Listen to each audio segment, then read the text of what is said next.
A close-knit group of friends gathers to celebrate a great victory. They're in an elegant restaurant, laughing and reminiscing about old times, but something strange begins to hang in the air. Eduardo, always calm and composed, seems distracted, almost absent. It's the first time he's acted this way, and his friends notice. While the others celebrate, something dark looms over the night. It was a night that promised to be perfect. Lucas had just closed a major deal for his company, one that had required months of hard work and effort. Alice, Clara, and Eduardo had been key at every step of the way, as this group of friends shared not only a deep friendship but also financial and professional bonds. Since their university days, they had stuck together, supporting one another through every project, every fall, and every success. In the restaurant, the dim lighting and soft music created an intimate atmosphere for celebration. Lucas raised his glass and, with a smile that lit up his face, said, "To us. To everything we've achieved together."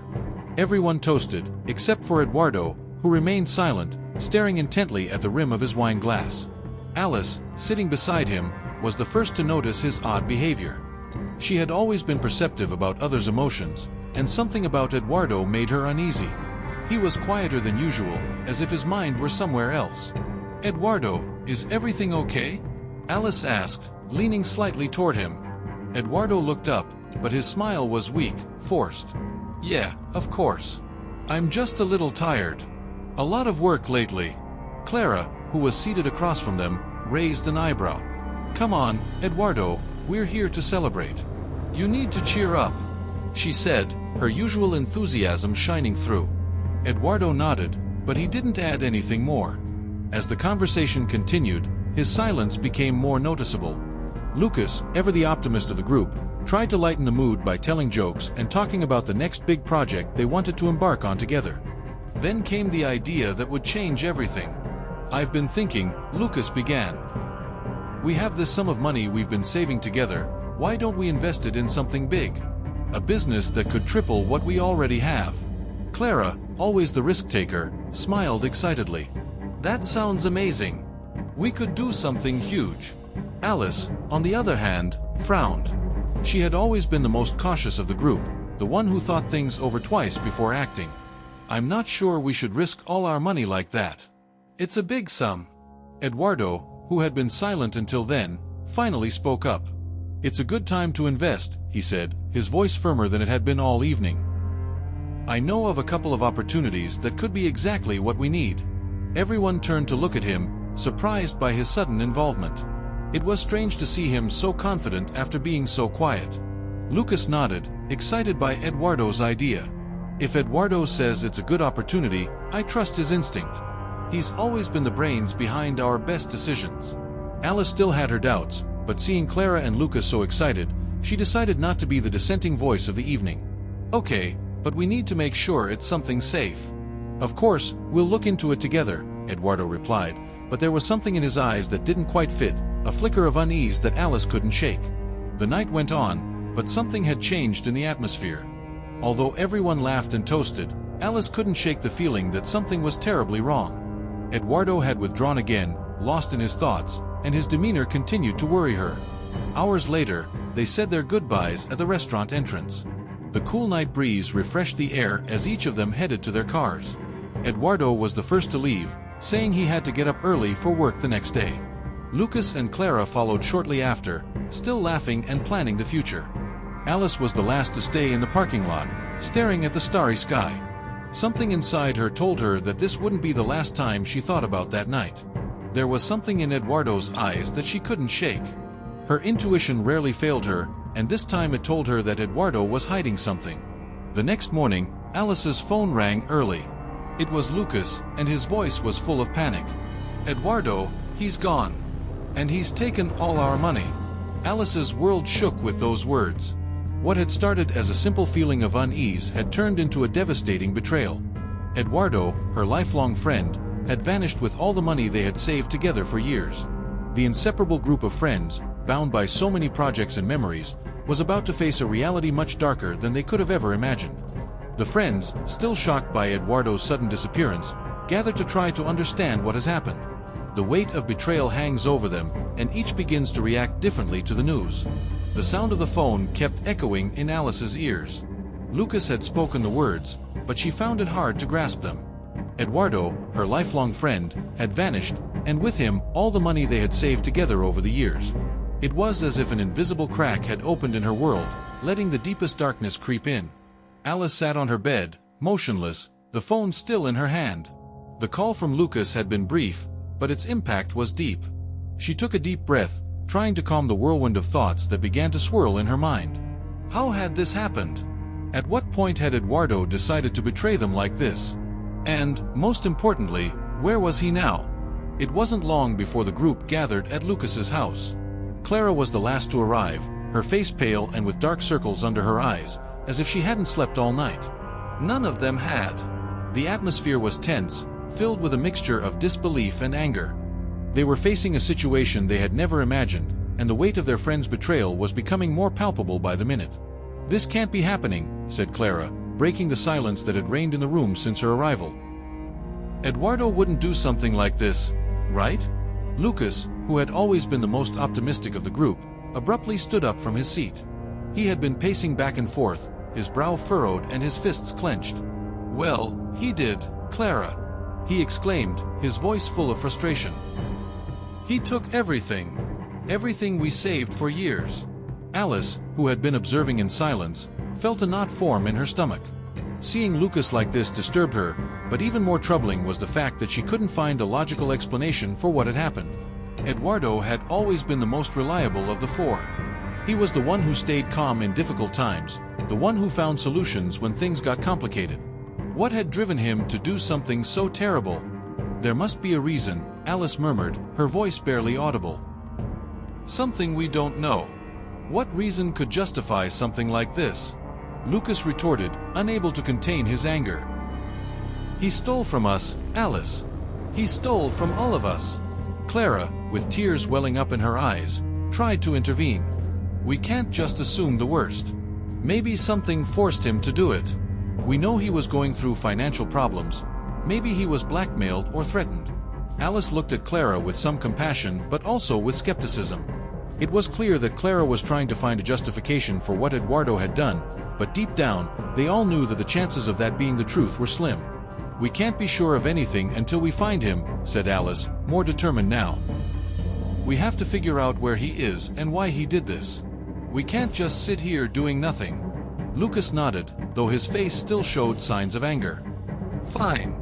But if we find him and he doesn't have a good explanation, we're turning him in to the police. I'm not going to stand by while someone takes what we worked so hard to earn." Alice understood Lucas's anger, but something inside her resisted the idea that Eduardo had done this out of simple greed. She needed answers, and she wouldn't rest until she got them. It was then that Clara, who had been quietly checking her phone, looked up with a surprised expression. "I just got a message from an unknown number," she said, showing the phone screen. "It says they know where Eduardo is." Alice's heart began to race. Could this be a lead? Or was it just a cruel joke? Still, the possibility of finding Eduardo was something they couldn't ignore. "What does it say exactly?" asked Lucas, quickly moving closer to Clara to see the message. "It only says, 'I know where Eduardo is. If you want answers, meet me tomorrow at 10 p.m. at the abandoned warehouse on San Pedro Street." Clara looked up. "What do we do?" Alice felt a mix of relief and fear. The possibility that someone knew where Eduardo was gave them hope, but the nature of the message and the meeting place set off alarm bells. An abandoned warehouse wasn't exactly the safest place for a meeting. It could be a trap, Alice warned. "We don't know who's contacting us or what their intentions are. Or it could be our only chance to find Eduardo," Lucas responded with determination. "We can't let this slip away." "We should go," Clara said, though her voice trembled slightly. "We can't ignore this." Alice nodded slowly, her mind racing. She had to be careful, but she also knew that they couldn't miss this opportunity to get answers. "Okay, we'll go. But we have to be cautious." The group agreed to meet the next day at the specified location, hoping that this mysterious meeting would give them some clue about their traitorous friend's whereabouts. As Alice headed home that night, she couldn't stop thinking about Eduardo's betrayal. The trust she had once had in him was crumbling with every passing hour. Now, more than ever, she needed to understand what had happened. Who was Eduardo really? What had changed inside him to make him commit such a great betrayal? With these questions swirling in her mind, Alice prepared for what was to come. The meeting tomorrow could give them the answers they so desperately needed, or it could lead them to a truth even more devastating than they had ever imagined. After receiving the mysterious message, Alice, Lucas, and Clara prepare for the meeting at the abandoned warehouse. Uncertainty grows as they get closer to the truth, but what they discover that night is beyond what they could have imagined. The sound of worn tires echoed in the empty and silent parking lot of the abandoned warehouse. Alice was behind the wheel, her hands sweaty, her mind filled with questions. The darkness of the night seemed to press down on the air around them, while Lucas and Clara sat quietly in the back seats. They had arrived early, as agreed, but the fear and uncertainty were palpable inside the car. "What if it's a trap?" Clara asked, breaking the tense silence that had lasted the entire ride. Lucas, his eyes fixed on the entrance of the warehouse, responded without looking away. "If it is, we'll be ready."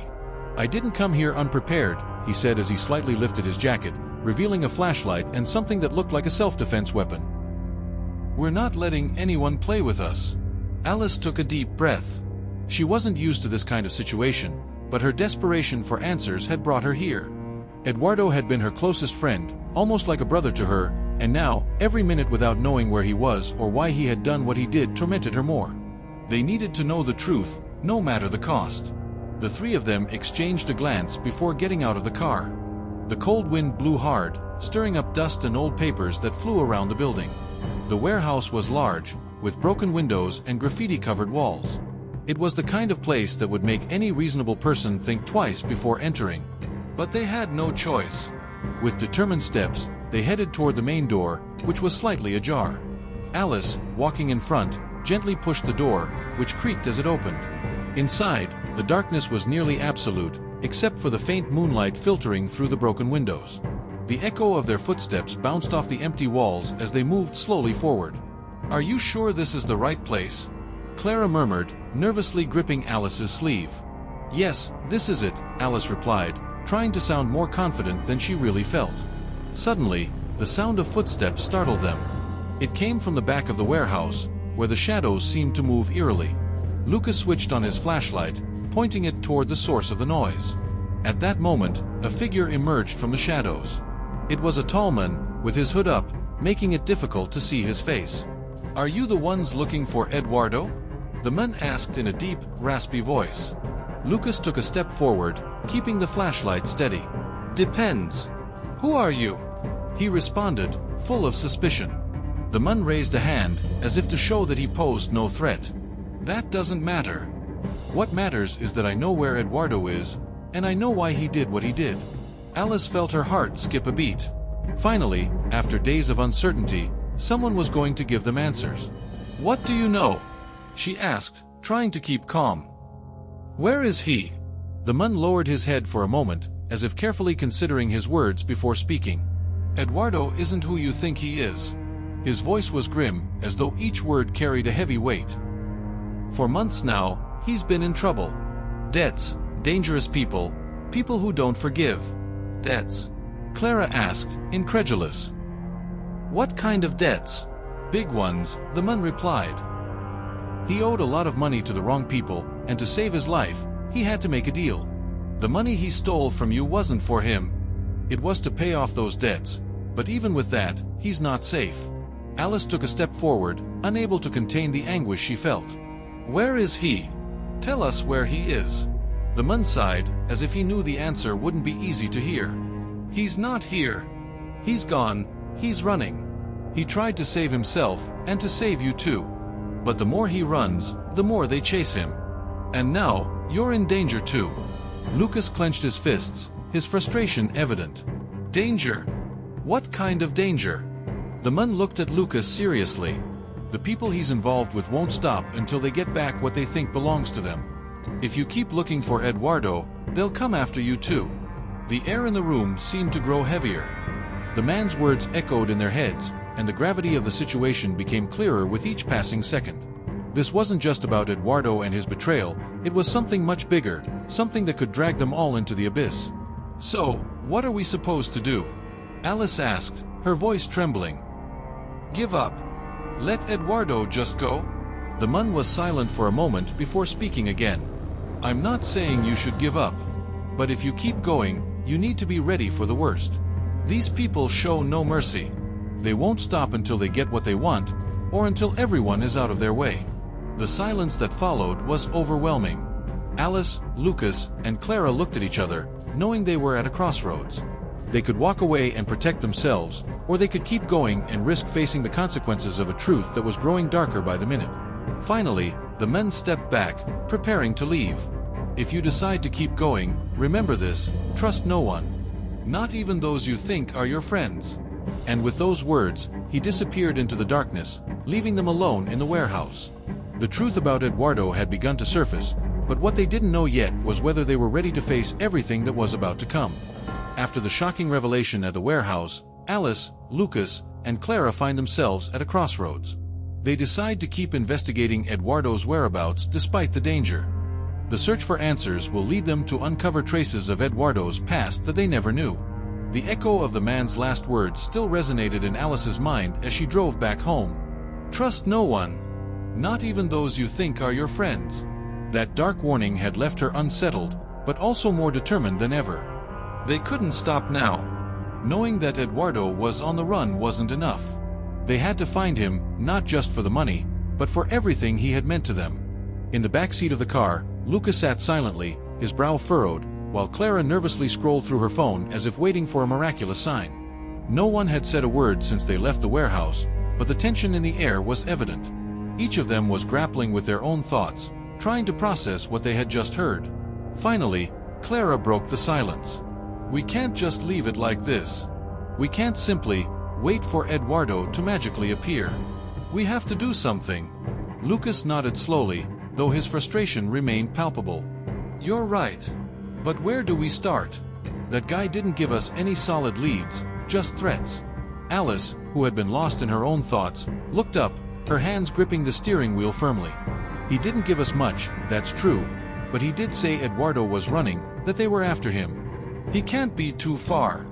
If he's on the run from someone, he must be leaving traces." Lucas stared out the window, his jaw clenched. "Traces," he muttered softly. "You know, there is one place. I'm not sure, but Eduardo and I used to go to a cabin outside the city when things got tough. It was our secret place to relax, to disconnect from everything." "Maybe." Alice interrupted him, her heart racing at the possibility. "Do you think he might be there?" "I don't know," Lucas shrugged, "but if he's running and needs a safe place, that cabin is the first thing that comes to mind." Clara, who had been quietly listening until now, leaned forward with a hopeful expression. "Do you know how to get there? Can we go now?" Lucas nodded. "It's a bit far, but yes, I can take us there." Alice didn't hesitate. She turned the steering wheel and took the exit leading to the outskirts of the city, onto a road that headed toward the mountains. The drive was long, but the silence inside the car was filled with a mix of tension and expectations. Clara kept checking her phone, looking for any sign, any message that might give them a clue about Eduardo. But nothing came. The scenery changed from the bustling city to a more rural environment, with tall trees and a starry sky barely lighting the dark road. After a couple of hours, they finally arrived at a small cabin hidden among the trees. It was modest, almost rundown, but secluded enough that someone looking to hide could do so without being disturbed. "This is it," said Lucas, nodding toward the cabin. "Eduardo and I used to come here when we wanted to escape from everything." Alice turned off the car, and the three of them got out slowly. The silence of the place was overwhelming, broken only by the soft crunch of leaves under their feet as they walked toward the door. "It looks abandoned," Clara murmured, observing the dust-covered windows and the weathered boards on the door. "Maybe," Lucas replied, "but if Eduardo has been here, there must be some sign." With a slight push, Lucas opened the door, which creaked ominously as it swung open. The cabin was dark, but not entirely empty. The air smelled of dampness, and the few pieces of furniture were covered in dust, but something immediately caught Alice's attention: a glass of water on the table, still showing signs of moisture, as if someone had used it recently. "Someone's been here," said Alice, approaching the glass slowly. "This isn't old." Lucas turned on a flashlight, illuminating the room with a beam of light. They scanned their eyes over every corner, looking for anything that might give them a clue. Then Clara found something, a crumpled piece of paper on the floor, half hidden under a chair. She picked it up and slowly unfolded it. "It's an address," Clara said, her voice filled with surprise. "It's handwritten, but it's not from around here. It looks like it's from another city." Alice stepped closer, studying the paper carefully. "Do you think Eduardo left this on purpose?" Lucas furrowed his brow, deep in thought. "Maybe. Or maybe he left it by accident, or someone else left it here for us to find." Alice felt a chill run down her spine. The address was clear, but so was the danger of following through. They were in uncharted territory, and the further they went, the more uncertain things became. "We should go," said Clara, almost without hesitation. "It's our only lead." Lucas nodded slowly, but doubt was etched on his face. "It could be another trap. We don't know." Alice pocketed the paper, her resolve firm. "Whatever it is, we can't stop now. We don't have a choice." With those words, the three of them braced themselves for what would come next. They knew they were about to step into even more dangerous territory, but they couldn't abandon Eduardo, nor leave the questions unanswered. As they left the cabin and got back into the car, one thing was clear: the truth about Eduardo was getting closer, but so was the danger. After discovering the address in the cabin, Alice, Lucas, and Clara head to a new city, hoping to find Eduardo. Their search leads them to unexpected situations, and the tensions between them rise. The truth seems to be getting closer, but with every step, they face greater danger. The drive to the city indicated on the note was long, and the silence in the car was almost suffocating. Alice was at the wheel once again, her eyes fixed on the road. The address they had found in the cabin had sparked new hope but also brought more uncertainty. What awaited them when they arrived? Was it really Eduardo who had left that clue, or were they being led into a trap? The scenery around them had changed from the tranquil mountains to the bustling streets of an unfamiliar city. The tall buildings, flashing lights, and heavy traffic surrounded them, pulling them into a completely different atmosphere. Lucas sat in the passenger seat, his jaw clenched, his hands nervously tapping the armrest, while Clara sat in the back, checking her phone repeatedly. "How much longer?" Clara finally asked, breaking the silence. "About 20 more minutes," Alice replied, checking the GPS. "The address we found is on the outskirts of the city, in a neighborhood that doesn't seem very busy." Lucas frowned, still staring out the window. "I'm worried we're walking right into a trap," he said, his voice tense. "We know Eduardo is mixed up with dangerous people. What if they're waiting for us?" Alice didn't respond immediately. She had been grappling with the same doubts ever since they found the note. But despite the risk, they couldn't give up now. "I don't know, Lucas," she finally said. "But we need answers. If there's a chance of finding Eduardo, we have to take it." Clara, who had been silent for most of the drive, leaned forward. "We can't keep going if we're divided. Eduardo was our friend. No matter what he's done, I can't believe he betrayed us completely without a good reason. We need to find him, hear his side. Only then can we decide what to do." Lucas sighed, releasing some of the tension he had been holding. "You're right. But the closer we get, the more I feel like we're stepping into something we don't understand." The car turned down a side street, and soon they arrived in a rundown neighborhood. The houses, old and in disrepair, lined the narrow streets. There weren't many people around, just a few lights on in the windows and a couple of cars parked on the side of the road. Alice slowed down, following the GPS instructions until they finally stopped in front of a small, dark house. "This is it," Alice said, turning off the engine. The three of them exchanged silent glances before getting out of the car. The tension was palpable. Lucas turned on his flashlight, illuminating the path to the front door. The house looked abandoned, but fresh footprints in the dust on the porch suggested someone had been there recently. "Do you think he's here?" Clara murmured as they moved toward the entrance. "There's only one way to find out," Lucas replied, approaching the door. He knocked gently, but there was no answer. Alice felt her heart pounding in her chest. The silence surrounding them was heavy, filled with a sense of impending danger. They decided to try the door, and to their surprise, it wasn't locked. As they entered, the air was cold and the house was dimly lit. There were no furnishings, only the echo of their footsteps bouncing off the empty walls. "I don't like this at all," Lucas whispered, holding his flashlight high. Suddenly, a loud noise came from the back of the house, causing the three of them to freeze. Alice felt a knot form in her stomach. They looked at each other, hesitating for a moment before moving toward the source of the sound. It was coming from a slightly open door leading to the basement. "Whatever it is, it's down there," Lucas said, swallowing hard. "I don't like it, but we don't have a choice." They descended the stairs, each step more tense than the last. When they reached the basement, they found something none of them had expected: scattered documents, photos, and maps pinned to the walls. It looked like the hideout of someone who had been on the run for a long time. "This is..." Clara began, unable to finish the sentence. She moved closer to one of the maps, seeing several marked points. "It looks like Eduardo has been planning this for weeks." Alice picked up one of the papers from the floor. It was a list of names, but what caught her attention was that some of the names were crossed out, and one of them was hers. "Look at this!" Alice exclaimed, showing the paper to Lucas and Clara. "My name is here, and so are yours." Lucas frowned, taking the paper. "What does this mean? Why are we on a list with people who have been crossed out?" Clara moved closer to one of the photos on the wall. It was a blurry image of Eduardo, talking to a man they didn't recognize. "I think Eduardo isn't doing this alone. Someone else is helping him." The sound of a door slamming shut made them turn immediately. Alice felt a wave of panic wash over her. They rushed up the stairs, but when they reached the living room, the front door was closed. "Someone locked us in," Lucas said, clenching his fists. "They knew we were here." Alice moved toward a window, but it was firmly sealed. "This is a trap. They led us right into it."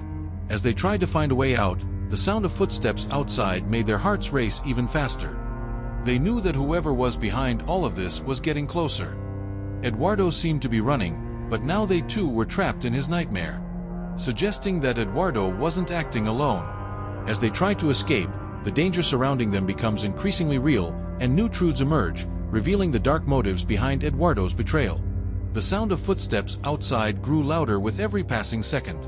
Alice, Lucas, and Clara looked at each other with panic in their eyes, their hearts racing.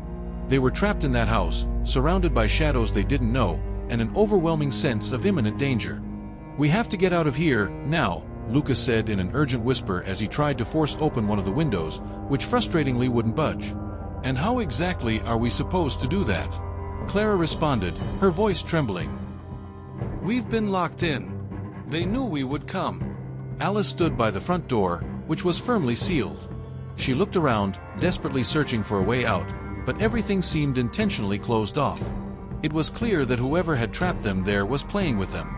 She felt fear rising in her chest, but she knew they couldn't stay still and wait. "We need to go back to the basement," Alice suddenly said, causing Clara and Lucas to turn toward her, surprised. "Maybe there's another way out down there, something we missed." "Go back down?" Clara asked, visibly nervous. "What if they're waiting for us?" "This is a trap, Alice. You know that. What other choice do we have?" Alice replied firmly.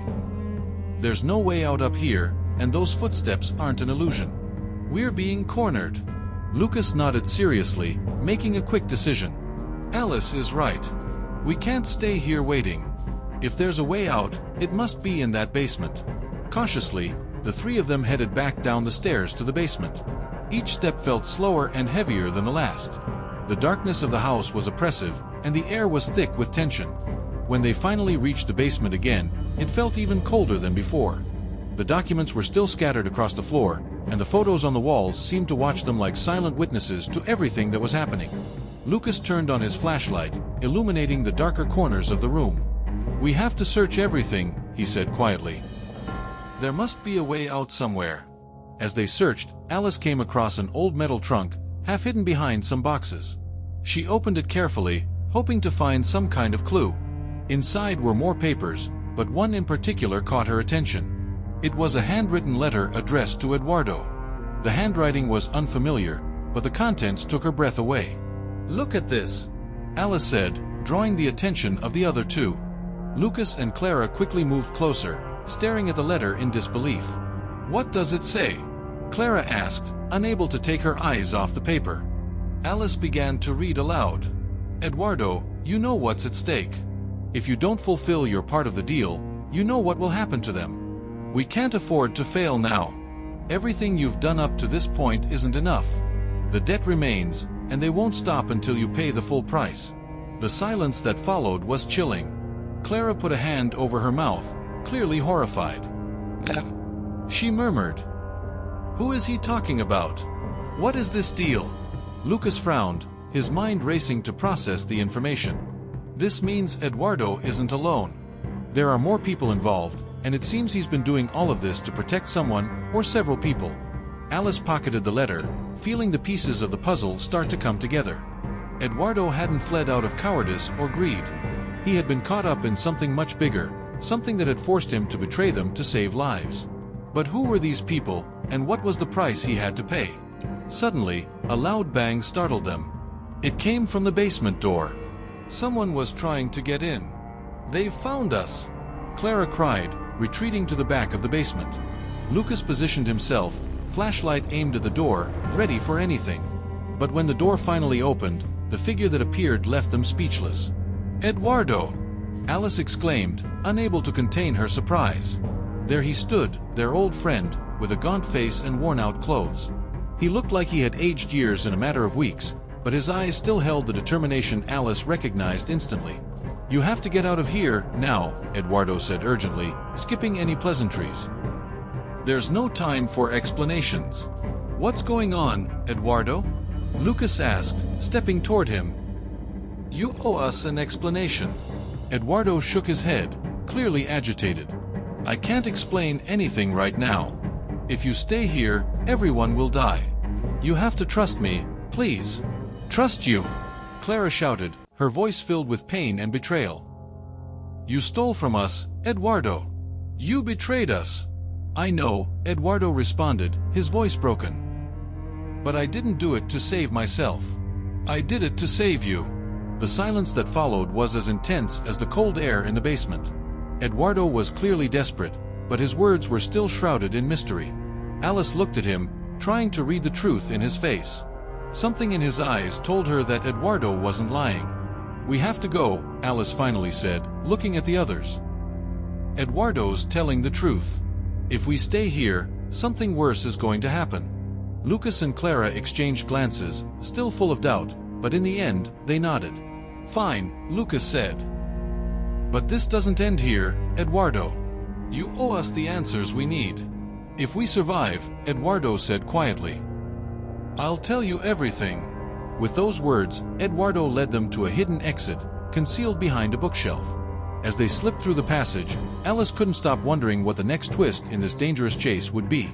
The answers they had been searching for seemed closer, but so did the deadly danger lurking behind them. After escaping the house through a secret exit, Eduardo leads Alice, Lucas, and Clara to a safe place.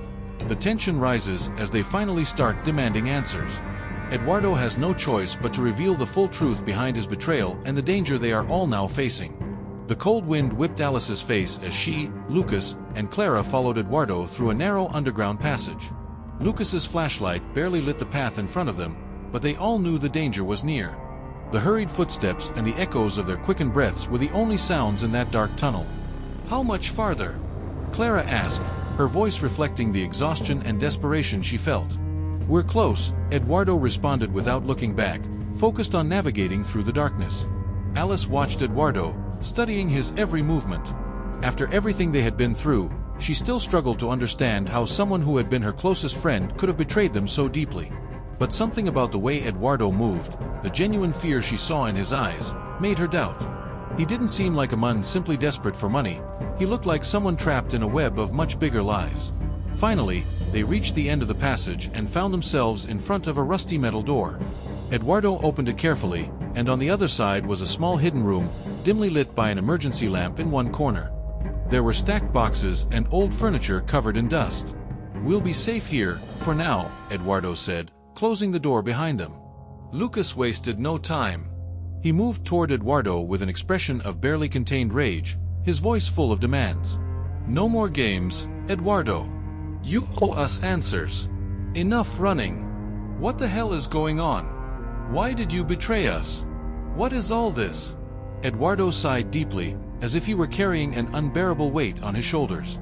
He collapsed into one of the old chairs, rubbing his face with his hands before looking at his former friends. I didn't betray you by choice, he began to say, his voice hollow. What I did to protect you. We were all in danger, and we still are. I had no other option. Protect us? Clara repeated, incredulous. You stole everything we had, Eduardo. Everything. It makes no sense. Eduardo shook his head, guilt filling his eyes. I know, and I'm sorry. But if I hadn't done it, they would have come for all of us. You don't understand what was at stake. It's not just money. The people I owe aren't simple loan sharks. They're criminals, powerful, ruthless. They've killed before, and they'll do it again if they don't get paid. And why do you owe them so much money? Alice asked, her voice calm but firm. None of this makes sense. We always supported you, we were always there for you. How did you get into something so dangerous without telling us? Eduardo lowered his head, as if remembering all the mistakes that had led him to that moment. It all started a couple of years ago, he explained, his voice trembling slightly. When we started succeeding in our businesses, I thought I could do more. I wanted to multiply what we had, make risky investments, but I didn't tell you everything. I made decisions on my own, wrong decisions. I got involved with the wrong people. When things started to go wrong, it was already too late. The debt kept growing and growing, and they began to threaten me. Why didn't you tell us? Lucas looked at him with frustration. We could have found a solution together. I couldn't drag you into this, Eduardo replied, looking up, his eyes filled with desperation. I couldn't let you become targets, too. So when they demanded more money, I took what we had to try to pay off part of the debt. But it wasn't enough. It never is with them. Alice frowned, feeling like there was still more that didn't add up. Who are they? What do they really want? Eduardo took a long breath before answering. They're part of an organized crime network, powerful people who control illegal businesses. They don't stop at anything. When I couldn't pay, they didn't just threaten me, they started threatening my loved ones. You.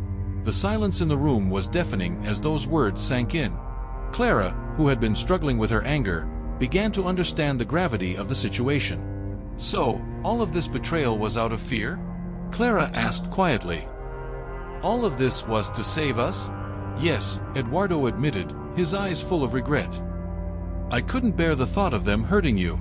They pushed me to the limit, and I was forced to choose between stealing from you or leaving you at the mercy of those monsters.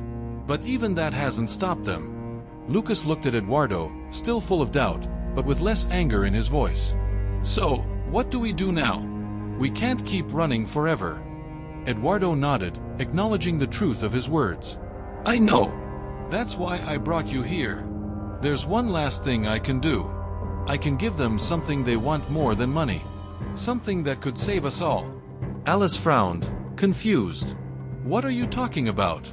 Eduardo stood up, walking over to one of the boxes in the corner of the room. He opened it, revealing a folder filled with confidential documents. These papers, he said, holding up the folder. They contain information about them, about their illegal operations. If I give them this, it might be enough to make them leave us alone. The silence in the room was deep. Lucas, Clara, and Alice looked at the documents in disbelief. Could these papers really be the key to their freedom? And how do you know they won't just kill us anyway? Lucas asked, still skeptical. Eduardo shrugged, exhaustion etched on his face. I don't. But it's the only chance we've got. If we don't do something, they'll keep hunting us until the end. The weight of the situation became even clearer. They were at a dangerous crossroads, their lives hanging by a thread. Alice looked at her friends, knowing they were about to make the most important decision of their lives. We're in this together, Alice finally said, looking at Eduardo. We'll do whatever it takes.